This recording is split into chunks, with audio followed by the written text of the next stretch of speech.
December 5ஆம் தேதி முன்னாள் முதல்வர் ஜெயலலிதா அவர்கள் இறந்ததிலிருந்து அதிமுகவோட சின்னம் முடக்கப்பட்டது வரைக்கும் எல்லா விஷயமும் கட்டாயமா உங்களுக்கு தெரிஞ்சிருக்கும். ஏன்னா பல தரம் நாங்களே உங்களுக்கு சொல்லியிருக்கோம்.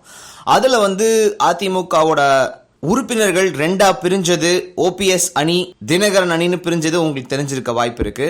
இந்த சமயத்துல அந்த சின்னத்தை நமக்கு கைக்கு கொண்டு வரணும். அதாவது இப்போ ஆர்கே நகர் பை எலெக்ஷன்ஸ்ல நம்ம இரட்டை இலை சின்னத்துல போட்டியிடணும். அப்பதான் நாம ஜெயிக்க முடியும் அப்படின்றதுக்காக அந்த சின்னத்தை கையில கொண்டுறதுக்காக கிட்டத்தட்ட ஒரு மாசத்துக்கு முன்னாடி இருந்தே பல கோடி கணக்குல பேரம் போயிட்டு இருந்திருக்குங்க. இதை மத்திய அரசாங்கம் கண்காணிச்சுட்டு தான் இருந்திருக்காங்க. அந்த இடத்துல தான் சுகேஷ் சந்தர் அப்படின்ற ஒரு கேரக்டர் உள்ளுக்குள்ள வராரு. யார் இந்த சுகேஷ் சந்தர்னு சொல்லி பார்த்தீங்கன்னா, இவர் பொலிட்டிக்கல் சைட்ல லாபியிஸ்ட்னு சொல்லி சொல்றாங்க. பல விஷயங்கள் அரசியல் கட்சிகளுக்கு டெல்லியில லாபி பண்ணி குடிக்கிறது இவளோட ஒரு வேலை. இங்கிருந்து நேரடியா போய் எல்லா விஷயத்தையும் ஸ்ட்ரெயிட்டா பண்ணிட்டா என்ன பண்றது, எல்லாமே நடக்காது இல்லையா? ஸோ அங்கேயும் கொஞ்சம் பணம் அள்ளணும் அப்படின்றதன் காரணமாக அங்க இருக்கிற இந்த மாதிரி லாபியிஸ்டுகளை தமிழ்நாட்டில் என்ன இந்தியாவில் இருக்கிற எல்லா அரசியல் கட்சிகளும் உபயோகிச்சுக்கிறாங்க அப்படின்றது தான் உண்மைன்னு சொல்லியிருக்காங்க.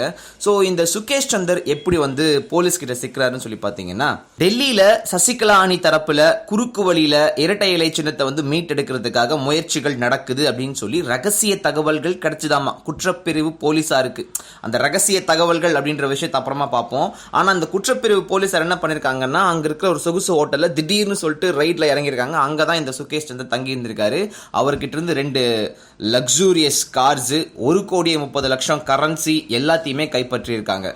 இந்த கார்ல எம்பி ஒருத்தரோட ஸ்டிக்கர் ஒன்று ஒட்டப்பட்டிருக்கு. அதை பத்தியும் விசாரிச்சுக்கிட்டு இருக்கோம். அது மட்டும் இல்லாம சுகேஷ் சந்திர ராத்திரி ஃபுல்லா உட்கார வச்சு துருவி கேள்வி கேட்டதுல இரட்டை இலை சின்னத்தை மீட்டெடுக்கிறதுக்காக 60 கோடி ரூபாய் சசிகலா தரப்புல பேரம் பேசப்பட்டது. அட்வான்ஸா 1,30,00,000 கொடுத்தாங்க. சின்னத்தை மீட்டெடுக்கிறதுக்காக தேர்தல் ஆணையத்துல சில அதிகாரிகள் கிட்ட பேச்சுவார்த்தையில ஈடுபட்டிருக்கேன், அவங்களுக்கு பணம் கொடுக்கறதுக்கு தான் இந்த பணத்தை இங்க வச்சிருக்கேன் அப்படின்னு சொல்லி விசாரணை பண்ண போலீஸ்காரங்களே வியப்புல தள்ளி விட்டுருக்காரு. சோ இப்ப லிங்க்ங்கிறது எங்க வரைக்கும் போகுதுன்னா, தேர்தல் ஆணையம் வரைக்கும் போகுதுன்றது அவர் மூலமா தெரிய வந்திருக்கு. அடுத்ததா இப்போ ஒரு மாசத்துக்கு மேல சுகேஷ் சந்தர் கிட்ட போன்ல பேசிட்டு இருந்திருக்காங்க. அந்த போன் ரெக்கார்டிங்ஸ் எங்க கிட்ட இருக்கு. ஸோ சீக்கிரமே டிடிவி தினகரன் மேலேயும் வழக்கு பதிவு செய்ய இருக்கோம், அவரையும் விசாரணை நடத்த இருக்கோம். அதுக்காக டெல்லி போலீஸ்காரங்க சென்னை வர இருக்கோம் அப்படின்னு சொல்லியிருக்காங்க. இது பத்தி தினகரன் கிட்ட கேட்கும்போது, எனக்கு யாருன்னே தெரியாதுங்க சுகேஷ் சந்தர், திடீர்னு சொல்லி இவங்களா ஒரு பேர் சொல்றாங்க அப்படின்னு சொல்லி அவர் அசால்ட்டா சொல்லியிருக்காரு. ஆனா அவங்க என்ன சொல்றாங்கன்னா, அந்த மாதிரி சொல்ல முடியாதுங்க, ஏன்னா அவர் பேசின ரெக்கார்டிங்ஸ் கூட இருக்கு. ஸோ விரைவில் ஆதாரத்தோடு நாங்கள் சென்னையில் நிற்கிறோம் அப்படின்னு சொல்லியிருக்காங்க. சரி, இந்த சுகேஷ் சந்தர் மேலே இந்த வழக்கு மட்டும் இல்லாமல் இன்னும் நிறைய வழக்குகள் இருக்குங்க. 2013 ஒரு ஆக்சிடென்ட்ல சிக்கும்போது கையில் ஒரு 4 விரல்கள் அவருக்கு துண்டிக்கப்பட்டிருக்கு.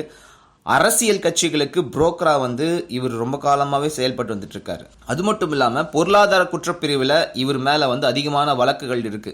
பணம் வாங்கிட்டு மோசடி பண்ணது, வேலை வாங்கி தரேன்னு சொல்லி மோசடி பண்ணது, பழைய ரூபா நோட்டுகளை மாத்தி கொடுக்குறேன்னு சொல்லி மோசடி பண்ணது, இன்னும் பல விஷயங்கள் இவர் மேல வழக்கா இருக்குன்னு சொல்லணும்.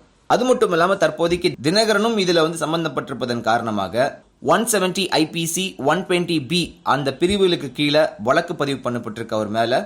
சோ விசாரணைக்கு அப்புறம் டிடிவி தினகரனும் கைது செய்யப்பட வாய்ப்பு இருக்கு அப்படின்னு சொல்றாங்க சார். இப்போதைக்கு சுகேஷ் சந்தர் கிட்ட சசிகலா தரப்புல பேசின அந்த நபர் யார் அப்படின்ற ஒரு கேள்வி கேட்கும்போது, வழக்கு விசாரணையில் இருக்கு, அப்புறமா உங்களுக்கு சொல்றோம் அப்படின்னு சொல்லி போலீஸ்காரங்க முடிச்சிருக்காங்க. ஆனா வெளியிலிருந்து இந்த ஒரு விஷயத்தை எப்படி பார்க்கப்படுதுன்னு சொல்லி கேட்டீங்கன்னா, அதுவும் எக்ஸாக்டா தேர்தல் ஆணையம் விசாரணை நடத்த வேண்டிய ஒரு நாள்ல இப்படிப்பட்ட ஒருத்தர் கைது அப்படின்ற விஷயமே எதுக்காகன்னு சொல்லி பாத்தீங்கன்னா, எங்க அடிச்சா எங்க வலிக்கும், எதோட எஃபெக்ட் எவ்வளவு தூரம் பரவும் அப்படின்றத ரொம்ப தெளிவா கணிச்சு வச்சிருக்கு டெல்லி அப்படின்னு சொல்றாங்க. இதுக்கு மேல அரசியல்ல என்னென்ன விதமான காய் நகர்த்தல்கள் இருக்கும் அப்படின்றத கட்டாயமா நாங்க உங்களுக்கு கொண்டு வரோம் சார். மறக்காம நீங்க நியூஸ் கிளிட்ஸ் சேனலுக்கு சப்ஸ்கிரைப் பண்ணுங்க சார். குடியாரனுக்கு எங்க கடை வச்சாலும் குடிப்பான். உதாரணத்துக்கு கக்குசில கடை வச்சாலும் குடிப்பான். புரிஞ்சா?